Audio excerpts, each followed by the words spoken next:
आनंद आनंद, आइए बैठिए। कैसे हैं सर आप? मैं सुंदर हूँ, मुक्त हूँ, आनंदित हूँ। आप कैसे हैं? आप जो बोल रहे हैं उसको होने की कोशिश में हूँ सर। हाँ, लेकिन अगर हम लोग आइडेंटिकल हैं और फिल्म की भाषा में कहें तो एक दूसरे को ही प्रतिबिंबित कर रहे हैं, जी सर। तो एक का पूछना ही दोनों के लिए हो गया। जी सर। Mirror effect. जी सर। तो सर आज हम अपने नए एपिसोड में आपका अभिनंदन और स्वागत करते हैं जी। अपने चैनल यूट्यूब एक्टर्स वे के लिए, जिसमें हम अभिनय, जीवन और कला के विषयों में बात करेंगे। बस। और सर पिछले कुछ एपिसोड से हम एक्टर्स के पोटेंशियल के ऊपर बात कर रहे हैं कि कैसे एक एक्टर अपने पोटेंशियल को जाने। हर बार ये होता है कि डायरेक्टर उनके पोटेंशियल को देखता है और अपने हिसाब से उनके पोटेंशियल को जांचता परखता है और इस्तेमाल करता है, और एक्टर्स मोस्टली इस बात को नहीं समझ पाते हैं। जब टैप होता है तब वो जा करके परफॉर्म कर लेते हैं और लोगों को लगता है कि अच्छा ये एक्टर ने इस फिल्म में अच्छा परफॉर्म किया, इसमें ख़राब कर दिया, और हम वहाँ से जजमेंट कर देते हैं। सर पिछले एपिसोड में आपने एक शब्द कहा जिसमें बहुत हम उसके गहराई में नहीं गए, इंटेंस एक्टिंग के बारे में। तो हम सवाल यहीं से शुरू करेंगे, लेकिन हम आगे बढ़ेंगे एक्टर्स पोटेंशियल के ऊपर भी कि इंटेंस एक्टिंग क्या है और इस इंटेंसिटी को पाने के लिए एक्टर अपने किस पोटेंशियल तक पहुँचे या कैसे जाने, कैसे प्राप्त करे उस पोटेंशियलिटी को, और इंटेंस एक्टिंग क्या है उसके लिए। ये किताब आप पढ़े हैं आइजनस्टाइन की? नहीं सर। The film sense. तो ये बेसिक ग्रामर की किताब है पहले।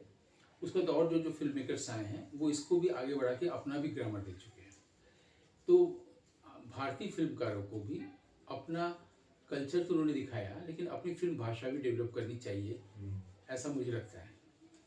जिसमें से एक ये है कि फिल्म मेकर्स तो एक्टर को यूटिलाइज करते हैं, तो एक्टर को यूटिलाइज करते हैं का मतलब हुआ एक्टर की पोटेंशियलिटी को यूटिलाइज करते हैं। यानी एक्टर में पोटेंशियल है तभी वो एक्टर है, तभी लिया गया है। अगर वो इंटेंस एक्टिंग होती है तो लोगों को अपील करती है ना। अब ये है कि एक्टर की पोटेंशियलिटी का डायरेक्टर यूज कर रहे हैं।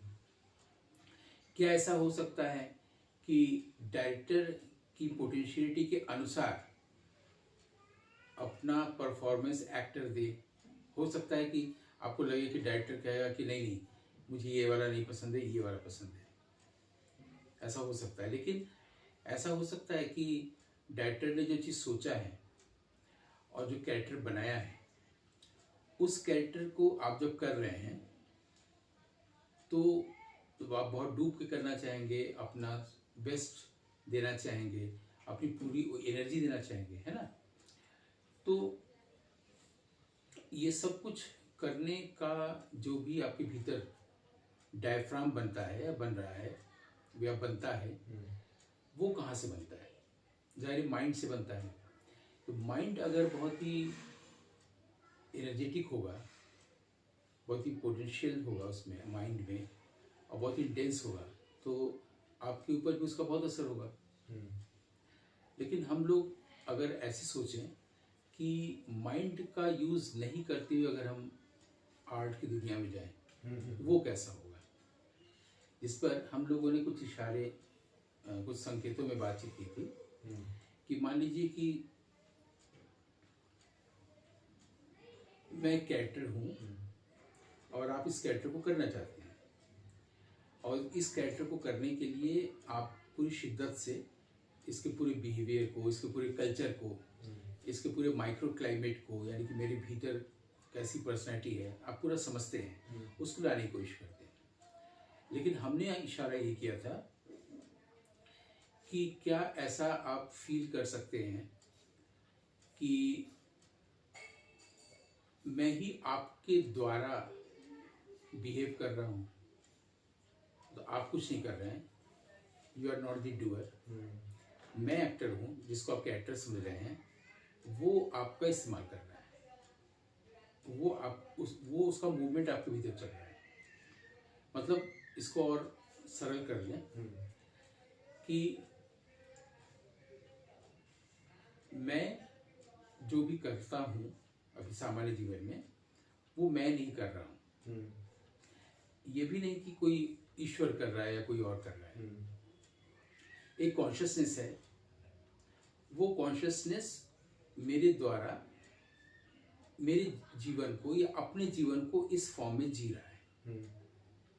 एक कॉन्शियसनेस, वो आपके, मेरे, सूरज, चांद और जितने भी चीज़ें हैं सब में वो कुछ न कुछ कर रहा है। ये हम कब जानेंगे? ये हम तब जानेंगे जब हम कुछ नहीं करते हुए होंगे। हम जब शांत रहेंगे तो ये देख पाएंगे कि वो क्या कर रहा है, और तब ये देखेंगे कि जिसको हम अब तक कह रहे थे कि मैं करता हूँ, मैं बोल रहा हूँ, मुझे ये काम करना है, मुझे वो काम करना है, जो मैं बोल रहा हूँ, दरअसल मैं कुछ कर ही नहीं रहा हूँ, कर वो रहा है। तो मैं, मेरा पर्सनल एक्सपीरियंस, पर्सनैलिटी ड्रॉप कर जाएगा। इसको इस वक्त आप फील कर पा रहे हैं कि आप जो कुछ भी करते हैं वो अनुराग दुबे नहीं है। Yes yes absolutely. ठीक है, और कोई और कर रहा है। तो वो जो कर रहा है, इसको देखने के लिए एक ही शर्त है कि वो करता था, वो करेगा, कभी नहीं आएगा, वो हमेशा प्रेजेंट कॉन्टिन्यूअस टेंस में कर रहा है, वो कर रहा है। जब वो कर रहा है, इसको देखने वाले भी आप नहीं हैं, तो सिर्फ वो रह गया। इसको फील करना कैसा होगा? एक नया अनुभव सर। हाँ, कि आप कुछ नहीं कर रहे हैं, इसका मतलब ये नहीं कि आपके हाथ पांव ढीले पड़ गए। ज़्यादातर लोग यही सोचते हैं। जो भी आप कर रहे हैं, आप गाड़ी चला रहे हैं, आप हमसे बात कर रहे हैं, चल रहे हैं, फिर रहे हैं, तो और ये कोई कर रहा है, आप नहीं कर रहे हैं, ये वाक्य भी लाने की जरूरत नहीं है। जो कर रहा है ये सारा चीज, वो कैसा है, वो कितना सुंदर है, या जो कुछ भी है, हम कुछ नहीं कर रहे हैं, तो क्या होगा कि मेरा अपना डिजायर, मेरा अपना अफसोस कुछ भी नहीं रहे ना, वो जाने। तो जब वो जाने, तो जब आप कोई कैरेक्टर पढ़ रहे हैं आप, तो वो जाने उस कैरेक्टर को कैसे बिहेव करें। इसमें आपको लगेगा अरे तो मेरी फिर पोटेंशियलिटी क्या हुई, फिर मैं कैसे तैयारी करूं। मत करिए, क्योंकि आप जब सोते हैं, सोने में आप क्या करते हैं? बस सोए रहते हैं, आप कुछ नहीं करते ना। वो वहां पर आपका डूअरशिप कहा जाता है।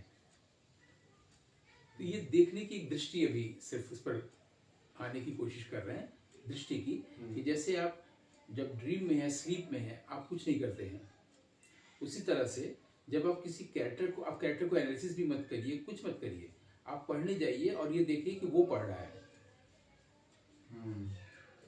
ठीक है, उस कैरेक्टर के डायलॉग को याद करने जाइए, तो आप देखिएगा अच्छा तुम डायलॉग याद भी करते हो, तुमको याद नहीं होता है क्या?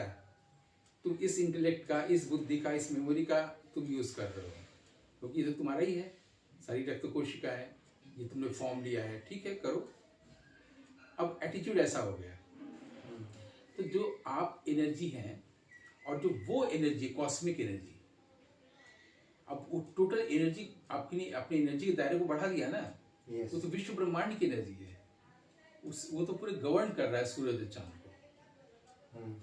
तो उसकी एनर्जी कितनी होगी? क्योंकि अगर इसको स्पिरिचुअली देखें, जो योगी होते हैं वो जब एनर्जी उनके भीतर आती है तमाम वर्षों के, तमाम जीवन की तपस्या के बाद, तो वो 21-22 दिन के बाद उस बॉडी में नहीं रह पाते हैं, डेथ हो जाता है, ले नहीं पाते हैं उसको। लिमिटलेस एनर्जी है। तो अभी हम उसकी पात्रता तैयार कर रहे हैं, तो हम उसकी पात्रता तैयार करते हुए कैरेक्टर का वहन कर सके वाले एक्टर की पात्रता भी तैयार हो जा रही है। तो हम पात्र को जीने से पहले अपनी पात्रता पहले तैयार कर रहे हैं। तो आप खुद ही कल्पना करिए कि जब वो एनर्जी आ रही है, वो कितनी ज्यादा इंटेंसिफाई होगी, उसमें कितना पोटेंशियल होगा, जिसका अनुभव अभी हमें नहीं है।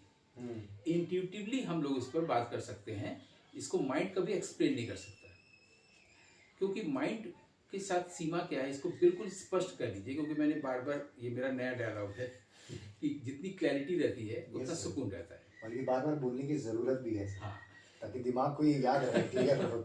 आप देखिएगा संबंधों में आपको अगर समझना है, भय किसे कहते हैं, प्रेम किसे कहते हैं, मृत्यु किसे कहते हैं, ईश्वर क्या है, कुछ भी समझना है, दुनिया क्या है, संसार क्या, माया क्या है, जैसी क्लैरिटी आएगी आपके पास शांति आएगी।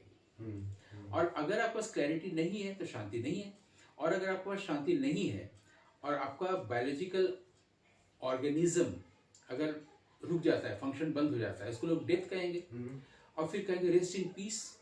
नहीं हो सकता। You are always unrest, restless in restlessness. कहा आपने तो अर्जित ही नहीं किया, जीते जी आपने पीस जाना ही नहीं। Rest in peace. कितनी मूर्खतापूर्ण बात नहीं है। अभी रेस्ट में हुई है ना, अभी रेस्टफुल हुई है। जो एक्टर मतलब जो कोई समाज में कोई एक्टिंग कर रहा है, दूध लाने जा रहा है, चावल, वो भी तो एक्ट कर रहा है ना, एक्टिंग है ना। तो एक्टिंग मतलब वो अभिनय नहीं, रंगमंच वाला, मतलब डूइंग, कुछ भी कर रहा है, रेस्टलेसली कर रहा है ना, उसका बहुत सारी रेस्टलेसनेस है। तो जो आदमी जीवन में रेस्टलेस रहा है, वो मरने के बाद रेस्ट इन पीस कैसे होगा? यही काम तो करना है उसको इस शरीर में रहते हुए कि पहले रेस्ट में आ जाए, पीस में आ जाए, फिर उसको लिए कहने की क्या जरूरत होगी? आप विश कर रहे हैं कि रेस्ट इन पीस, अभी क्यों नहीं विश कर रहे हैं कि अभी जो बेचारा जी रहा है उसकी कहानी नहीं छप पा रही है, प्रेमचंद को रॉयल्टी नहीं मिल पा रही है, अभी उसके लिए विश क्यों नहीं कर रहे हैं? है ना? जब मर गया तो रेस्ट इन पीस। तो कहने का मतलब है कि पहले एक एक्टर को पूर्णांग अभिनेता बनने के लिए सबसे पहले रेस्टफुल कंडीशन में आना होगा, पीसफुल में होना पड़ेगा। रेस्ट में कौन रहने नहीं देता? माइंड ही नहीं रहने देता, परिवेश नहीं। परिवेश का काम सिर्फ यह है कि आपके भीतर जो चीज है उसको बाहर लाना। जैसे मान लीजिए कि उपद्रव का परिवेश है, तो वो आपको आउटरेज कर रहा है, तो आपके भीतर का एरोगेंस बाहर आएगा। साधु संतों का परिवेश है, तो आपके भीतर से डिग्निटी बाहर आएगी। जैसा परिवेश, इसके लिए काफका कहते थे कि आपके भीतर जो सत्य है, जो अच्छी चीज है, वो जमी हुई झील है, उस पर एक कुल्हाड़ी से बर्फ को तोड़िए और बह निकलेगा भीतर से। ये काफका का कह रहा था। तो उसी तरीके से आपके भीतर जो अच्छी चीज है, आर्टिस्टिक या एस्थेटिकली जो कुछ भी गुड है, उसके लिए ये करना जो पड़ेगा, जो काफका कह रहे हैं, वो हम लोग अभी कर रहे हैं। उसी को बाहर लाने की कोशिश कर रहे हैं। तो उसका अप्रोच हम अब इंडियन ले रहे हैं। अब हम स्टैनिस्लैविस्की का, ब्रेस्ट का, मेसनर का, औरतों का नहीं लेना चाहते। yes. उन लोगों का मेथड एक्टिंग को भारत में इतना पल्लवित कर दिया गया है, इतना बोला गया है कि नाट्यशास्त्र पीछे छूट गया है। अब नाट्यशास्त्र पीछे 30-40 साल से बोल रहे हैं, सब नाट्यशास्त्र बोल रहे हैं, लेकिन नाट्यशास्त्र माने क्या? जैसे अभी कुछ दिन पहले अभी एक रिकॉर्डिंग हुई ऋतिक घटक को लेकर, उसमें एक व्यक्ति ने बोला कि सिर्फ कुमार शानू ने ऋतिक घटक की चीजें ली है। कैसे ली है नहीं बता पाए। उनकी किसी फिल्म का, किसी सीन का एग्जाम्पल देके बताइए, ऐसे ली है। उसी तरह से नाट्यशास्त्र से मेथड एक्टिंग आप ले रहे हैं, कैसे ले रहे हैं? तो पहले तो भरत मुनि ने किया है ना, ऋषि मुनि है ना, हमको ऋषि मुनि का स्टेटस अपने भीतर लाना होगा। ठीक, अब हमको ये देखना है कि माइंड क्या कर सकता है। माइंड ट्रूथ को देख ही नहीं सकता। रिवील करना तो बहुत बात की चीज है, रिफ्लेक्ट करना बहुत बात की चीज है। माइंड सिर्फ किसी व्यक्ति को लेके सोच सकता है, वस्तु को लेके सोच सकता है और आइडिया को लेके सोच सकता है। आप देख लीजिए, तो अब जो सत्य है वो व्यक्ति नहीं है। हम लोग सोचते हैं कि शिव कोई व्यक्ति के रूप में है ना। तो ये अच्छा है कि हम लोग को बैकग्राउंड म्यूजिक भी मिल जा रहा है। तो आप देखिए, आप सोच रहे हैं, सोचना ही माइंड है ना। ठीक, अब आप आदमी हटा दीजिए, व्यक्ति हटा दीजिए, वस्तु हटा दीजिए और विचार हटा दीजिए, माइंड अपाइज हो जा रहा है। Formless mind. हाँ, मतलब उसके बाद चौथा नहीं है। आइडिया भी है, फॉर्म तो नहीं है। जैसे आप सोच रहे हैं कि एक्टिंग को ऐसा होना चाहिए, वैसा होना चाहिए, ऐसा होना चाहिए, तो ये आइडिया हुआ ना सर। इसको भी तो हम फॉर्म में ही सोच रहे हैं, अंदर फॉर्म में ही सोच रहे हैं। तो जाहिर है कि जैसे फॉर्म हटा, माइंड बेचारा सोचता अब क्या करें। ठीक, लेकिन अगर माइंड वस्तु को सोच पाता है, आइडिया को सोच पाता है और व्यक्ति को सोच पाता है, इसमें ही वो ईश्वर को रखेगा ना, सत्य को रखेगा। वो भी उसी के हिस्से। और सत्य जो है वो ऑब्जेक्ट नहीं है, आइडिया नहीं है, फॉर्म नहीं है, वस्तु नहीं, व्यक्ति नहीं है। तो यानी हम माइंड जो इंस्ट्रूमेंट हमको दिया गया है, या सेंसेस या माइंड या थॉट, उसके थ्रू हम लोग सत्य को अप्रोच ही नहीं कर सकते। अगर ये समझ में आ गई, यानी माइंड को ड्रॉप करना पड़ेगा। माइंड को ड्रॉप करने का तरीका एकमात्र यही है कि जब आप इस प्रेजेंट नाउ में, माइंड ड्रॉप प्रेजेंट नाउ में है, तो फिर कैसे अभी आवाज, क्या फायदा प्रेजेंट में रहने का कि मन नहीं कर रहा है यार, क्या करें, या बातें करें, ये प्रेजेंट नाउ नहीं, ऐसा नहीं है। टाइम जो है हमारे यहाँ, पास्ट प्रेजेंट फ्यूचर माइंड, जब आप प्रेजेंट नाउ में होते तो उसका जो ये मोमेंट है, सेकेंड, वो प्रेजेंट मोमेंट नहीं है। वो जो लास्ट सेकंड और पहले सेकंड का बीच की जगह है वहां पर आ गए, और जैसे ही वहां पर आ गए तो उससे आप इधर आ गए, मतलब नदी से आप घाट पर आ गए। और ये जो प्रेजेंट नाउ है ये इटर्नल है। उधर वाली नदी को आपने छोड़ दिया, अब जो आप इसमें आ गए समुद्र में आ गए, वो टाइमलाइन छोड़ दिया इसमें है और हमेशा प्रेजेंट में है, माइंड की कोई भूमिका ही नहीं है ना। वहां जाने पर ड्रीम वर्ल्ड है, यहाँ आके आप ड्रीम को डिपिक्ट कर सकते हैं अपनी कहानी में, अपनी फिल्म में। यहाँ जब आप आ गए प्रेजेंट नाउ में तो आपके पास कॉस्मिक एनर्जी है, और उस कॉस्मिक एनर्जी के साथ किसी भी एक कैरेक्टर को अप्रोच करके देखिए। अभी तक उधर रहते हुए आप जब देख रहे थे तो आप अपने अनुसार देख रहे थे, आपके पास जो फॉर्म्स हैं चीज़ों को समझने का वो बहुत लिमिटेड है। आपके पास जो 30 सालों का जो अनुभव है उसके अनुसार कैरेक्टर को देख रहे थे। अब आपके पास फ्रेश एनर्जी है, अब आप जो कुछ भी सोचेंगे, अब आप कुछ ऐसा है पानी कि जिस भी पात्र में रखेंगे उसका शेप ले लेगा। तो आपके पास जो आप जो एनर्जी है पानी है, उसको जो कैरेक्टर आपको पोर्ट्रे करने की मिला है उधर जाइए, उसका शेप ले लिया, अपने आप कुछ करना ही नहीं पड़ा। कुछ इस प्रकार का है सर। तो क्या इसको समझने की कोशिश मैं कर रहा हूँ कि इंटेंस अगर हम बात कर रहे हैं या एनर्जी की बात कर रहे हैं तो सिर्फ हम परफॉर्मेंस जब हो तभी ना करके अगर हम उसको प्रेजेंट में वैसे ही रखें, वो इंटेंसिटी वो एनर्जी उसको हमेशा बरकरार रखें, और जब परफॉर्मेंस हो तो वो अपने आप आएगा, उसको जितना चाहिए जैसा चाहिए वो लेगा। ठीक। अभी जब मैं बता रहा हूँ तो ये आपको इंटेंस लग रहा है या नहीं? यस लग रहा है सर। बस इसका मतलब मैं नहीं बोल रहा हूँ। मैं अगर बोलता तो अगर मैं 40 साल का बोलूंगा और 80 साल का बोलूंगा उससे फर्क पड़ जाएगा ना, क्योंकि मैं अपने आप को आइडेंटिफाई कर रहा हूँ माइंड और बॉडी से। और जब अगर वो इंटेंस है तो उसका उम्र से कोई बॉडी से मतलब ही नहीं रह गया। तो अगर वो 100 साल में वही बोलेगा तो भी इंटेंस होगा, अगर 20 साल में बोलेगा तो भी इंटेंस होगा। तो ये एक ट्रस्ट आ सकता है हमारे भीतर कि हम जो इमैक्युलेट है, जो ऑमनी प्रेजेंट है, जो ऑलमाइटी है, उसमें कोई दाग नहीं है। अगर उसमें आप कोई भी चीज देख रहे हैं, अविश्वास या किसी भी तरह की चीज, तो वो माइंड का प्रॉब्लम है। माइंड में कॉन्फ्लिक्ट है, माइंड का रेस्टलेसनेस है, माइंड कॉन्फ्लिक्ट में जीना पसंद करता है। और जब आप घाट पे आ गए नदी की जगह, काशी के घाट पर, तो now you are blooming in beauty. वो वहां से जब आप कैरेक्टर को अप्रोच करते हैं रोल करने के लिए, तो बिल्कुल दूसरे ढंग का एक अप्रोच होता है। और हम लोग उसमें भी जा सकते हैं कि उसका अप्रोच करने के लिए कैसा क्या क्या स्टेप्स हों, ये भी कर सकते हैं। लेकिन उसकी पहली नेसेसिटी है इस पोटेंशियलिटी को जानने के लिए जागना। जागने का मतलब है कि जब हम लोग माइंड में हैं तो स्वप्न देख रहे हैं, और जब हम जाग गए हैं तो हमारे पास स्वप्न नहीं है, पास्ट नहीं है। तब हमको लग रहा है कि पास्ट एक कोबरा है, एक भी थॉट आया तो किसी भी समय हमको बाइट कर सकता है। तो हमेशा जब प्रेजेंट में है आप हमेशा आनंदित हैं। जब आप आनंदित हैं तो आपके भीतर लिमिटेशन नहीं है, खूब आनंद है, ठीक है, क्योंकि अब आप फ्री हैं, लिबरेटेड हैं। और अभी आप इस एनर्जी के साथ कुछ भी अप्रोच करिए, आप देखिएगा कि जैसे कि मैंने कहा था कि मैं अपनी दृष्टि से अगर कुछ भी देखता हूँ, किसी कैरेक्टर को पढ़ने जा रहा हूँ किसी स्क्रिप्ट में, ये पर्सपेक्टिव है, दृष्टिकोण है, दृष्टि है ही नहीं। लेकिन मैं अगर ये देख रहा हूँ कि वही जो एनर्जी है, वो एनर्जी आपके थ्रू भी चल रहा है, मेरे थ्रू भी चल रहा है, तो मेरा बिहेवियर कुछ और हो जाएगा। ये मैं तुरंत एप्लीकेशन बताया था। जैसे अभी आप लोग को लग रहा हो कि अच्छा करके देखना होगा, अभी जो बात हुई करके देखना होगा, मैंने आपने ट्रूथ को पोस्टपोन कर लिया, आपने ईश्वर को पोस्टपोन कर लिया, है ना। ईश्वर का मतलब यहाँ पर सीधे सीधे माँ सरस्वती हैं, वाग देवी हैं, विद्या की देवी, कला की देवी, उनको हम लोग कला की बात कर रहे हैं जी। वो कोई दूर की चीज नहीं, कैलाश पर्वत पर कोई शिव बैठे हैं उसकी बात नहीं कर रहे हैं, शायद प्रेजेंट भी इसी प्रेजेंट में वो एक्टिव है, वो डायनेमिज्म है, डायनेमिक फोर्स है। और वो डायनेमिक फ्लैश आएगा, आता ही है।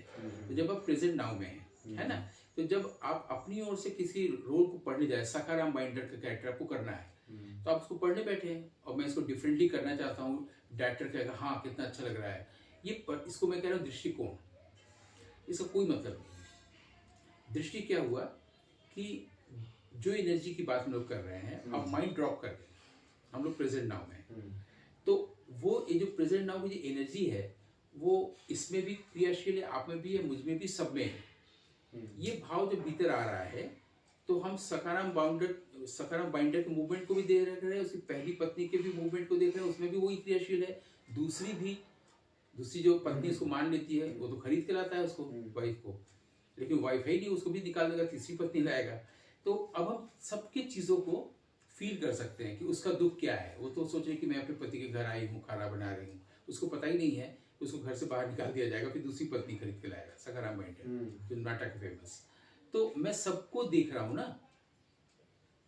अब वो सबको देख रहा है पूरे विश्व ब्रह्मांड को, तो आप भी सबको देख रहे हैं। कलाकार ऐसा होता है, इससे हमारे नाट्यशास्त्र में कहा गया है कि वो जब एक कैरेक्टर को निभाता है तो उसका वो अवतरण होता है, उसका अवतार होता है। यह शब्द भी वहीं से आया है। जैसे कृष्ण और राम जो है ये अवतार कह गया ना, अवतार मतलब है ईश्वर ने एक बॉडी में एम्बॉडीड हुआ है। इसको एंथ्रोपोमॉर्फिज्म कहते हैं, मनुष्य शरीर में ईश्वर। उसी तरह से जब आप एक कैरेक्टर को निभाने जाते हैं तो पहले आप उस एनर्जी में आ जाइए, डिवाइन एनर्जी में। व्यक्ति मत रहिए, अनुराग दुबे मत रहिए, नेम एंड फॉर्म। आप उसको डिसॉल्व कर दिया, आप लिबरेटेड हुए, मुक्त हो गए। अब आप इस एनर्जी के साथ अवतार ग्रहण करिए। उस जो भी रोल करना है, छोटा रोल करना है। मंडी फिल्म में नसरुद्दीन शाह का जो रोल था डुंगरू, उसका छोटा सा, आप चाहे उसको में करिए, एनर्जी तो वही काम करेगी ना। जब पूरी वो एनर्जी काम करेगी तो इंटेंसिफाई होगी, लोग कहेंगे कि ये आपकी पोटेंशियलिटी है, आप हंस रहे होंगे कि नहीं है तो उसकी पोटेंशियलिटी है। ये भारतीय अप्रोच है, ये नाट्यशास्त्र का अप्रोच है। इस फिलोसॉफी को पकड़े बगैर लोग नाट्यशास्त्र पढ़े जाते हैं, उनको समझ में नहीं आता। उम्मीद है इस बात से थोड़ा समझें और आगे और क्यूरियस हो जानने के लिए। बहुत एनर्जी वाला ये सेशन रहा सर। लेकिन आप खुद ही सोचिए ना कि हम बार बार जो कहते हैं नाट्यशास्त्र, उसको लिख कौन रहा है? भरत मुनि। भरत मुनि मतलब जो टाइमलेस हो चुका है। ऋषि मुनि जो होता है टाइम में नहीं रहता, टाइम पे मतलब माइंड के बियॉन्ड रहना है। माइंड के बियॉन्ड आकर के आदमी एक ग्रंथ रच रहा है, कोई ऋषि मुनि। तो हम भी पहले अपनी पात्रता लाएं उसको पढ़ने की। पात्रता लाने के बाद उसका एप्लीकेशन हो। उसका एप्लीकेशन 2024 के नवंबर महीने में हम लोग कर रहे हैं। आज इस पात्रता की हम बात कर रहे हैं सर, पहले ही वही है कि हर बातें बताई जाती हैं लेकिन उसकी गहराई तक नहीं जाते हैं तो बच्चे भी नहीं समझ पाते। कहा जाता है ना कि आप जिस स्पेस में आ रहे हैं, सपोज रिहर्सल स्पेस है, तो वहाँ पे बच्चे आ रहे हैं, टीचर कह रहे हैं सुनो अपना जूता उतार रहे हो, वहीं सारा कुछ उतार के आना। क्या सारा कुछ उतार के आना? ये बताया नहीं। पात्र लेके आ रहे हो, खाली लेके आना। ग्लास ले आ रहे हो, खाली ले आना। हमको लगता था कि वही ग्लास है, उसमें पानी, क्या पानी भरा है उसमें? हाँ ठीक है पानी, अच्छा गिरा दे रहे हैं, लीजिए ग्लास।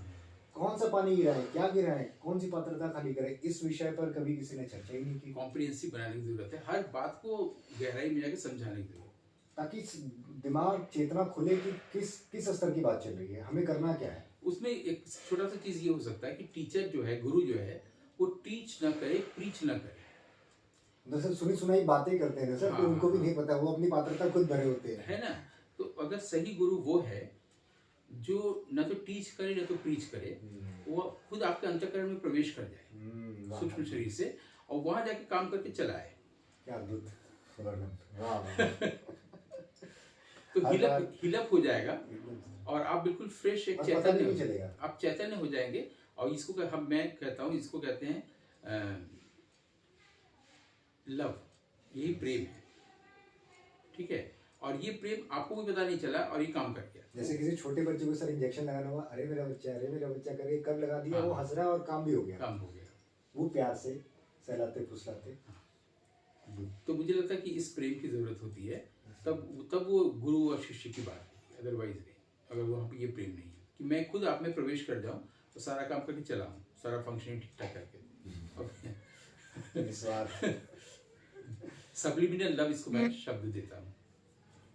बहुत बहुत धन्यवाद सर ऐसे एनर्जेटिक सेशन के लिए और इंटेंसिफाई करने के लिए उसको, और ताकि और दर्शकों का उत्साह बने हमारा सेशन देखने के लिए। मूल उद्देश्य तो वही है कि सबका लाभ, जी सबका कल्याण। उम्मीद करते हैं दर्शक इसे पसंद करेंगे और आगे आप सबकी भी जो क्वेरीज हों, जो सवाल हों, आप हमें मैसेज कर सकते हैं, बता सकते हैं, ताकि आपके द्वारा भेजे गए सवाल मेरे द्वारा सर को हम बोल सकें।